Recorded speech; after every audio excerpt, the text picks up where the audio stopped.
Hi, Heather. How are you doing? I am doing very well. How are you? Very well. Well, thank you for allowing me to interview. And as I understand, you are running for is that House uh, District 54? Yes, I'm running for state representative for District 54. Wonderful. And what cities that in So cover? that includes Henry, Rush, parts of Hancock, and Shelby County. Okay. Really, Shelby and Hancock is just a township here and there, so not very much in that area. Oh, okay. Okay. So what kind of area is that? Is that conservative area? I would say it's predominantly conservative, yes. So basically you're going to the biggest fight is the primary, right? Yes. Okay. And who are you going to run against? So there's actually several other candidates running. Oh, So on kind of the Freedom area, there's Joshua Gilmore and Melissa Meltzer. Those are what people are considering more of the liberty-minded candidates. oh, And there are other candidates as well. Betsy Mills, Bobby Taylor, Bobby Plummer, Gayla yeah. Taylor. There is Corey Criswell at in Newcastle. I honestly, there's so many, I don't even have all of their names memorized Oh, at this wow. because there's a lot. How come this many people wants to So run? Tom Saunders is retiring in this district, and so it is an open seat, and that's Okay. why there's so many candidates that are running. Okay. And I just heard that from a friend of mine about the change, the GOP establishment made that you are required to uh, have voted in previous two primaries. Is that Yeah, apparently they passed that. I believe it was last session, and okay? then it to implementation in January of this year. And so yes, it has changed the requirements. Okay, so do you meet that requirement? So Todd Hidday challenged me yesterday for state delegate, and he did put on the challenge, Uh, but I did not ask for, I did not get his signature to mm, run for. And so they based that challenge on the fact that I don't have two Republican primary votes in my history. okay. However, Uh, when I received this challenge, I started doing some research and I found out that almost a decade of my voter record has been destroyed. really? Yes. Wow. And I have proof of it, Okay. which I showed yesterday to in Henry County when we had our hearing, and it was blatantly ignored. Wow. So, well, we'll come back to that. But first of all, why do you want to run for the state representative?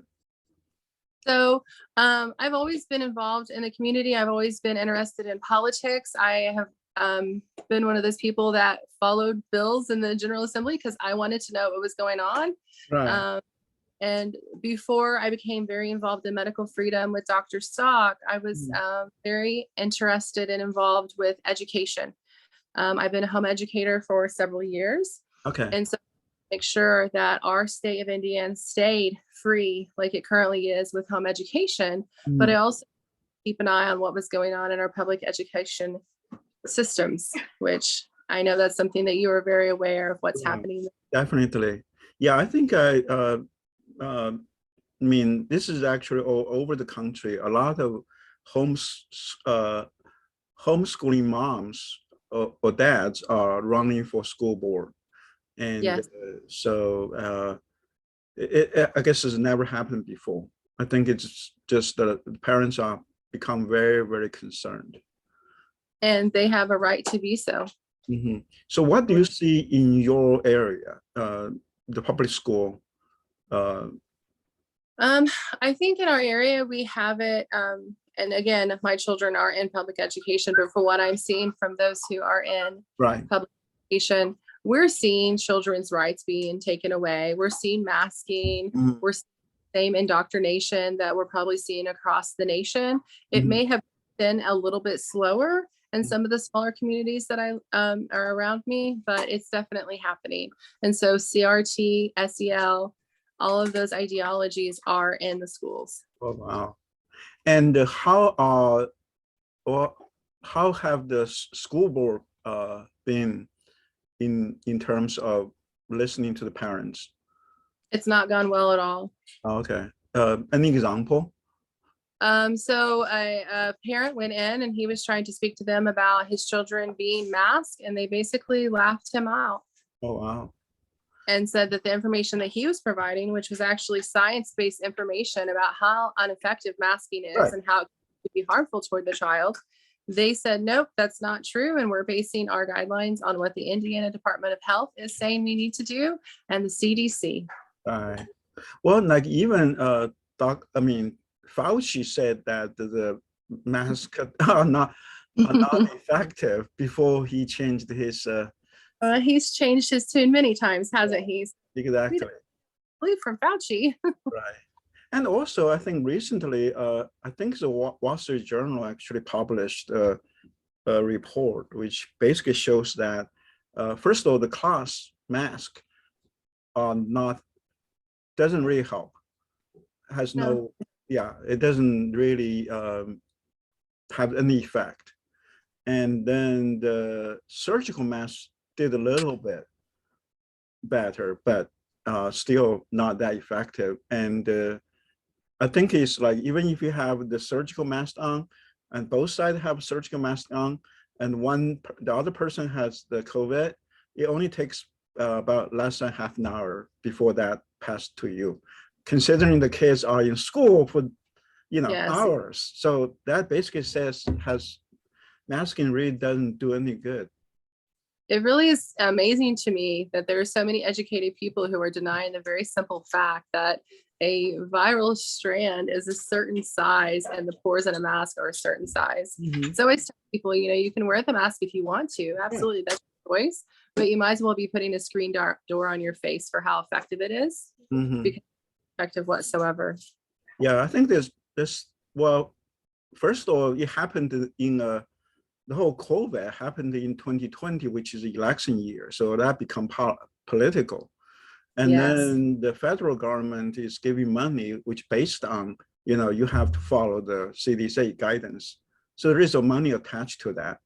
Yes, which is the reason why our governor continues to do the emergency orders, so they can get federal cash. Yep. Yeah. It's just like so wrong. I mean, it's in a way, I think in a way, one of the silver linings of COVID is that it allowed parents to actually see what was happening, what was going on in public schools. Even though those had been there for years, it's like the parents had an opportunity to see what's happening. Yes, I do think that is one of the positive things that has come out of the pandemic, absolutely. But I also think people just realizing some of their constitutional rights. Right. Been a lot of people who have been educated and empowered throughout this pandemic to realize that they do have individual rights. Right. I mean, exactly. I mean, you got mandated to wear a mask. Yes. That is, People have been mandated, to be vaccinated against their will to keep their employment or to seek higher education. Yeah, and also like you hear the news that people got refused surgery because they were not vaccinated. I mean, they're just so wrong.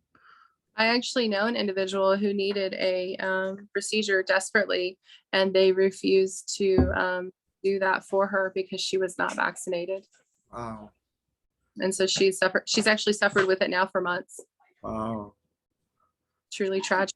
It is tragical. And also, think about the harm done to the kids, especially the young ones. You really, it's a, how to say, man-made fear, right? You make kids afraid of something which is really not going to hurt them. The psychological impact on children is truly going to be devastating. Yes, yeah. The child, the more devastating it's going to be. But then also the physical things that we were seeing happen to children.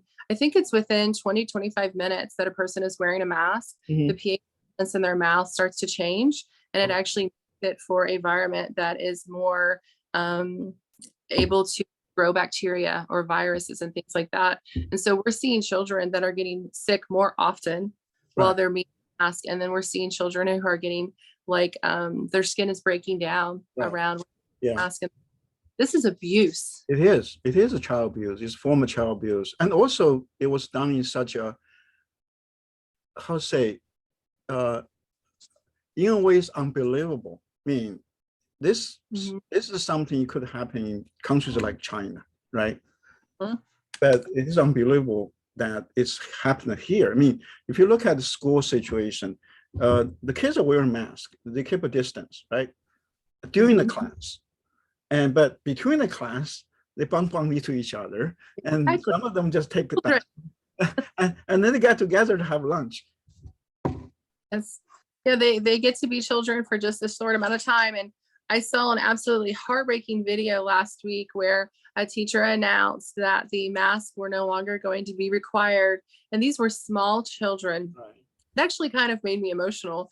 And they celebrated like such an amazing victory.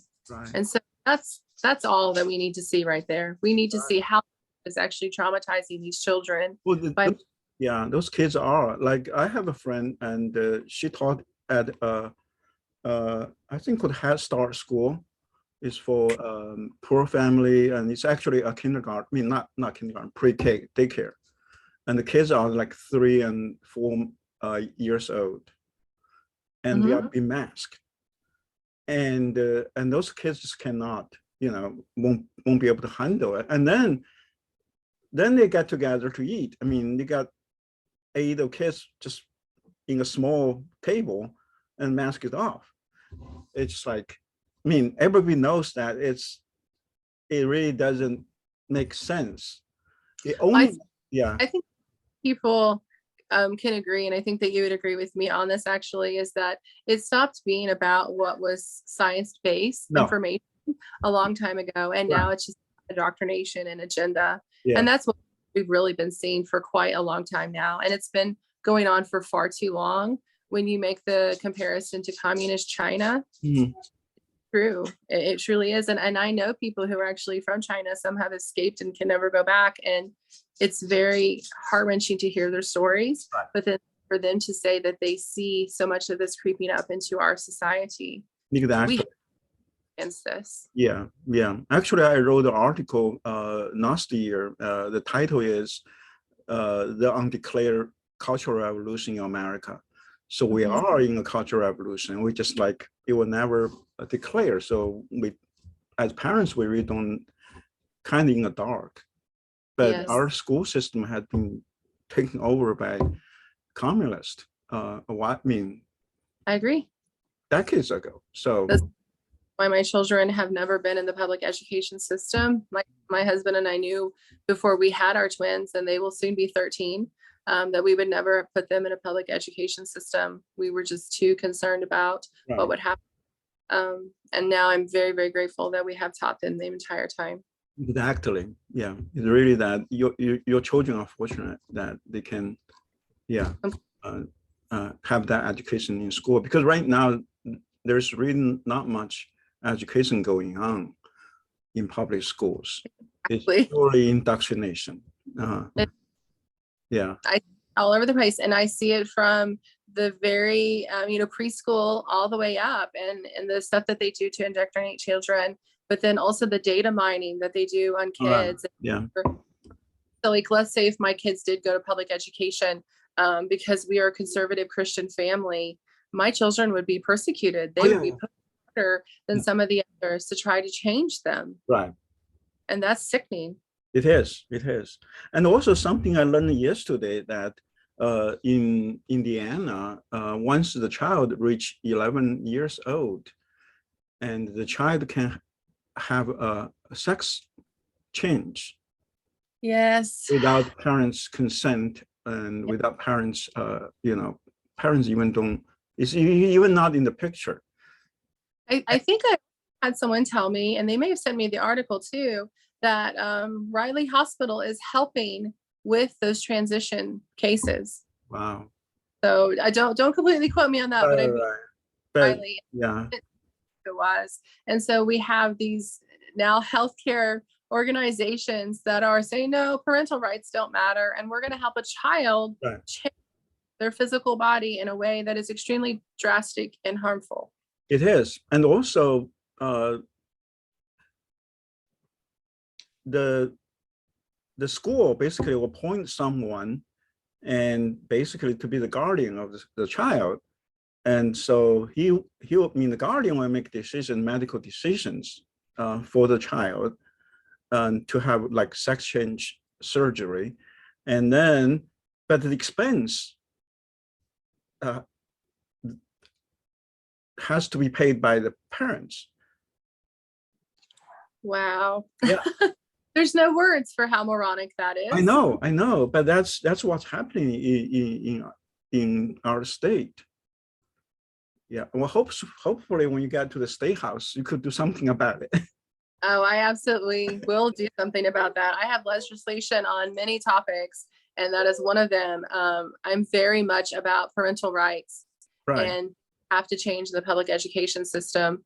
One of the things that's really upsetting me is the fact that they think that they can just appoint someone else to be this person's parent, and that is somehow okay. But another thing that bothers me too is seeing these schools that are trying to promote vaccinating children and providing these clinics without parental consent. Right. Right. All of this is underhanded. All of this is unethical. And I'm so glad to see parents standing up and challenging this. And I will be a huge advocate of parents at the State House as well as children. Yeah, definitely. And so, well, let's back to like about your running and the obstacles you are facing right now to be able to get to the ballot. So do you still have to prove that you actually voted? And how can you prove that? So I don't know how tomorrow is going to go. Yesterday really wasn't surprising in Henry County. The board, it was very obvious that they're just yes men and they're doing what they were told. Right. I think that 2 of the individuals on that board were actually appointed by Todd himself. So that's very concerning to me. He did not meet his burden of proof and that challenge whatsoever. And he could not have, because part of my voting records were destroyed. So decided to vote against me, and I am no longer allowed to run for state delegate. Tomorrow, I will be going to Indianapolis to have a hearing with the state elections board, and I will be providing this information for them as well to let them know that I do have absolute proof from the Madison County voter registration that my records were destroyed. Wow. I mean, is there any way to find out, like, why it got destroyed and who actually behind it? I actually have all of that proof as well. Wow. And I think it was exhibit A through F that I presented yesterday. I will be presenting these exhibits tomorrow as well. And so I married my husband in 2005. Started voting in 1999. That's kind of my age away, but that's okay. So, because I started voting as soon as I was able to. And so I married my husband in 2005 and noticed that next year, which would have been 2006, they had my name wrong. And it wasn't in my original maiden name. It was Duckworth instead of Duckworth. And I was like, this is strange. And I remember telling them I had to sign something. So then fast forward again, and I actually have the poll page from the polling list from 2008 for Hancock County. And it shows that they still had my name as Dunkworth.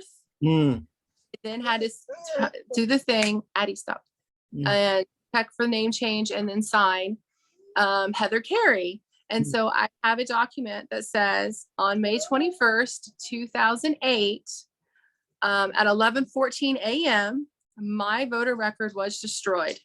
Oh, wow.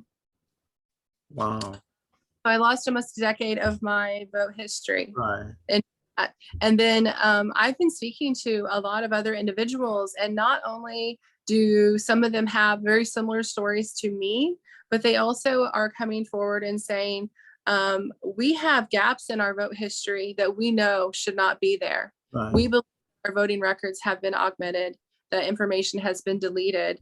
Wow. And I have more vote history. And I said this to them yesterday, and I said it under oath, that is missing. Okay. But who has that access to your record? Do you mean to where they can alter it? Yeah. So the clerks can. Oh, County clerks can. I see. Okay. So, and the system that took place in 2005, it was a statewide system for voter records that was put in place in 2005. And I have information showing that in 2008, my vote records were destroyed. So the system that we currently have to store our voting records is not nearly as secure as people. As we think, yeah. Mm-hmm. But do you have record for like for the past two primary that you voted in those primaries? So I have records. So I moved here in 2013, Mm-hmm. and I have records for Henry County. And I have where it shows I voted in a Republican primary in 2016. Right. I have no my Republican vote for that primary in 2018. It's missing. And then I know I didn't vote in the primary in 2020 Right. because I had a car wreck and mangled my leg, and I missed that primary. Oh, I see. I know that, but it's just convenient enough to where those years where I had voted consistently right on are missing. And now that 2018 that I would need to show my voter record is also missing. Wow. Well, why are they so afraid of you? Well, my husband has the opinion that they're afraid of me because God is leading me to do this. And when you truth, that's very powerful. Right. And so I think he's definitely right on that. But I also think it's because of the work that I have been doing over the last year of my life, where I've been working with Dr. Stock and working with doctors around the world, including Dr. Urso and Dr. Gessling and Dr. Robert Malone. Okay. So they don't like those people. Right. So you probably on their some kind of list that I'm sure I'm on a few lists. You are dangerous to the establishment. Yes, I'm dangerous to the establishment, and I know how to speak my mind, and I'm passionate about things. And so a lot of people are coming to me and saying you're a true threat. Right. And so they block you from running. Wow. Which won't surprise me in the least. Okay. And tomorrow, what will happen tomorrow? Or what's the two outcomes? So the two outcomes tomorrow will be either the state election board will say he's not met his burden of proof, and because my vote history is missing, that I will be allowed to run, or they will say you aren't allowed to run and your name will be removed from the ballot. Those are the two outcomes. Okay. Wow. Yes. Well, definitely we'll pray for you. Yeah. Yes, thank you. Really. There's many others that need prayers as well. And so I just heard from a couple people this evening who have very similar situations to me. They will be there tomorrow. And there's going to be a lot of decisions made tomorrow. And I hope the election board makes the right ones. Right. I think now, in a way, the establishment is really become afraid. Yes. There is a movement. I see people like you, just in the past is not really that involved. Involved in a certain way, but not that involved. And now, because it just cannot, not to do it, basically. Well, I have two children. And so, my son was asking me the other night, he was like, Mom, you're working so much now and you're so busy. And I said, I am. And I was spending some time with him alone, and I just looked right at him and I said, but I'm doing this for you. Right. And this for your sister, because if we don't stand up and fight now, you will have to. Exactly. Well, parents are standing up because of the love of their children. And that's a very reason. Yeah, and this is actually what we see all over the country. Like I think today is Thursday. Tuesday they had California had a recall. So so they got rid of three um, really far left progressives from San Francisco city, from San Francisco Unified School District, and most of them actually are Democrats. Most of them are liberals, but they are moms, they are dads, and they don't want those, school closure. They don't want this CRT stuff. They don't want the whole equity thing. So there's a revolt also on the Democratic side. But Yeah. yeah, on the Republican side here, especially Indiana, I mean, there is a movement and really to replace those rhinos. From where we were 20 years ago or 30 years ago in the Republican Party to where we are now, there's definitely been a huge change. And so I think there's been some improvement in ways. And I just hope that it will continue and that they will stand up for people's rights. Right, right. Wow. So, Mel, if you are elected to the House, what are your top priorities? So one of my top priorities is going to be protecting the unborn. Yeah. I don't know what's already happening in our state, and I believe be protected from conception. I don't even think that where we wait for a heartbeat, because at the moment, conception, that is a human being, and protected, and to end that life is murder. My other one will be protecting medical freedom, because that my foundation, Cyril and Dorothea's Foundation for Medical Freedom, which I did co-found with Dr. Stock, is something I'm very, very passionate about. And so to make sure that we put forth legislation that isn't weak, like HB 1001 is, but that actually will protect individuals. And we want to put forth legislation that will not allow your educational institution or your employer to know your vaccine status. No, right. I mean, that's private. If we just would put that, and we tried, our foundation worked for months with representatives and different senators trying to get amendment language put in there that would simply just put that into effect, and they rejected it. Right, right. Yeah, this kind of, in a way, this is also similar things happen to the bills on education, like the HB 1134 that got amended. Yes, absolutely. And so that will one of my top priorities too, is putting forth legislation to protect parental rights, to protect children from the indoctrination machines the education system has become. So those are probably my top three. I am kind of one of the terms people are calling me now is constitutional Carie, because my last Carie. It applies, but I'm very much Second Amendment and 10th Amendment pro for them. So those are other things. I actually have a very long list of legislation that I want to put forth. It covers many different topics, from health to education to medical freedom to parental, like that. So I've been working things for a fact. That'll keep you busy. It's another full-time job, but I love it. Right. How about school choice? Is there anything you want to do there? School choice. I think that a voucher program is not a bad idea, but I honestly think that we have to defund the public education. So we talk about school choice, and you said you like to defund the public education. Yes, I think it needs to lose funding, and we need to start over. I'm actually working with a group here locally who's been wanting to open a alternative school for a while, and so they may have found a solution. And we have to kind of start over.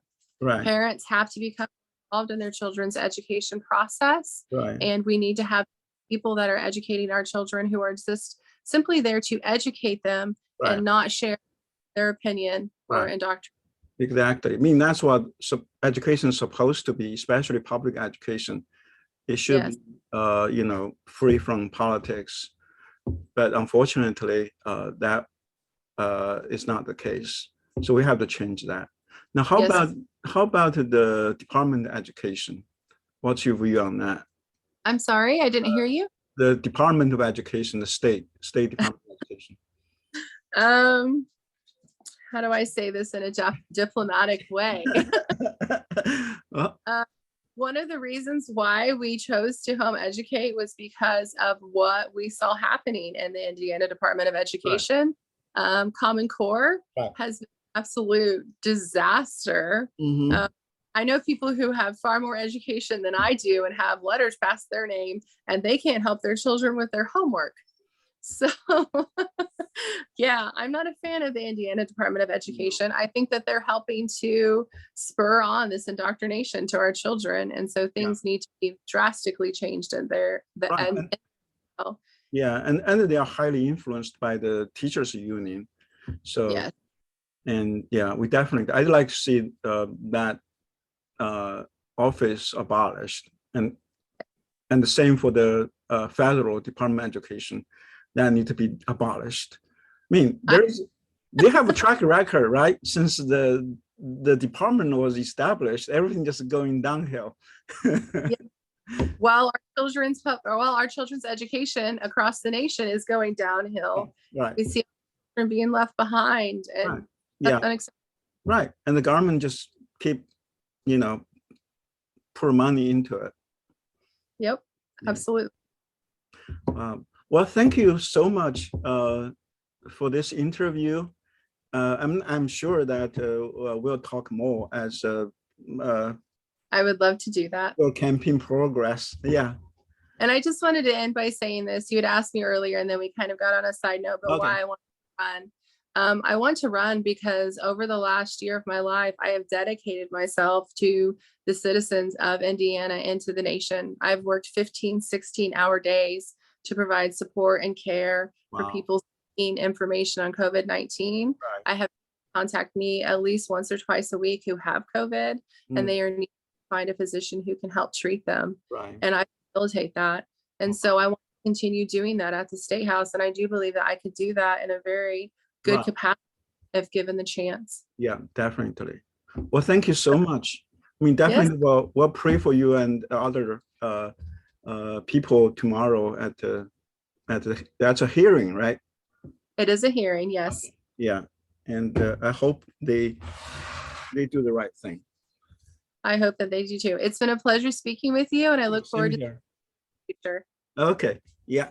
Bye. Thank you. Bye.